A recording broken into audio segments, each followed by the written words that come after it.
Саламатсыңарбы балдар? Бүгүнкү маанайыңар кандай? Бүгүнкү маанайыңар жакшы болсо, сабакка баардыгыңар даяр болсоңор, анда сабагыбызды баштайлы.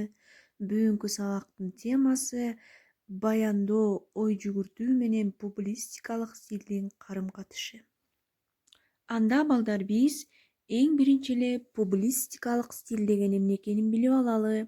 Эсиңерге салсак, публистикалык стилди силер 7 класста өткөнсүңөр. Публистикалык стиль газета, журналдарда, радио уктуруу, телекөрсөтүүлөрдө, өкмөт, мекеме жетекчилеринин докладдарында, макала, очерк, мемуардык чыгармаларда жана башка учурларда колдонулат. Ал эми кептин түрлөрүнө болсо, баяндоо, сүлөттөө, ой жүгүртүү кирет. Баяндоо деген бул кандайдыр бир окуяны, болгон окуяны баяндап айтат. Ой жүгүртүүнү билебиз, өзү эле аты айтып тургандай, ой жүгүртөт. Демек, ошол ой жүгүртүү, баяндоонун элементтери менен публистикалык стилдин кандай карым-катышы бар экенин бүгүнкү биз сабагыбызда өтөбүз.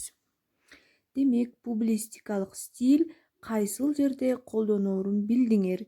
Эми публистикалык стилдин милдети коомдук турмушта, саясий чөйрөдө, эмгек процессинде же чет элде болуп жаткан алдыңкы идеялар, алга жылуулар, өзгөрүүлөр, жаңыруулар тууралуу маалыматтарды өз убагында элге тез, таасирдүү, жеткиликтүү баяндоо, ал окуяларга карата коомчулуктун пикирин пайда кылуу, агитациялык, пропагандалык ролду аткаруу болуп саналат.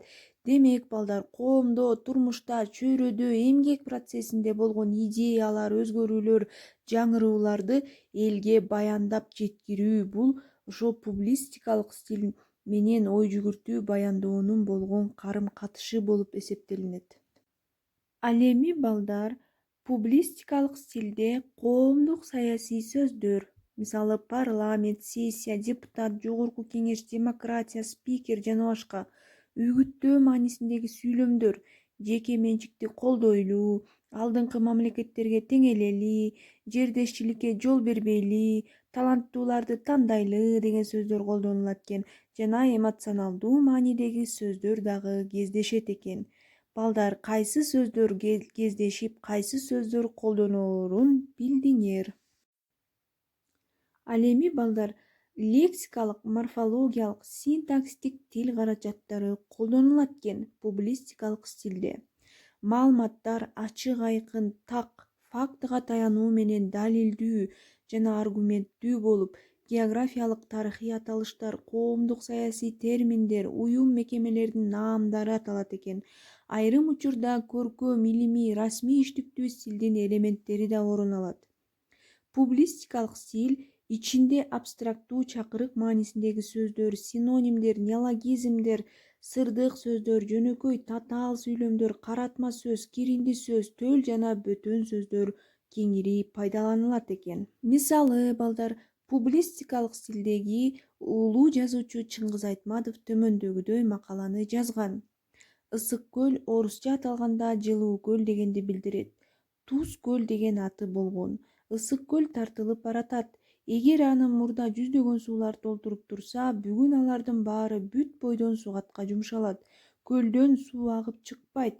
Көлдүн жээги жыл сайын 7-10 сантиметрге ылдыйлап жатат. Көл жээгинин 500 000 метрге тартылып, такырайып калышы суунун жылуулугун төмөндөтүп коет. Ысык көлдү сактап калуу бул мекендин бир укум жерин сактап калуу дегендик. Көлдүн тагдыры үчүн биздин ар бирибиздин жоопкерчилигибизди азыр мына ушундайча түшүнүп баалоо керек.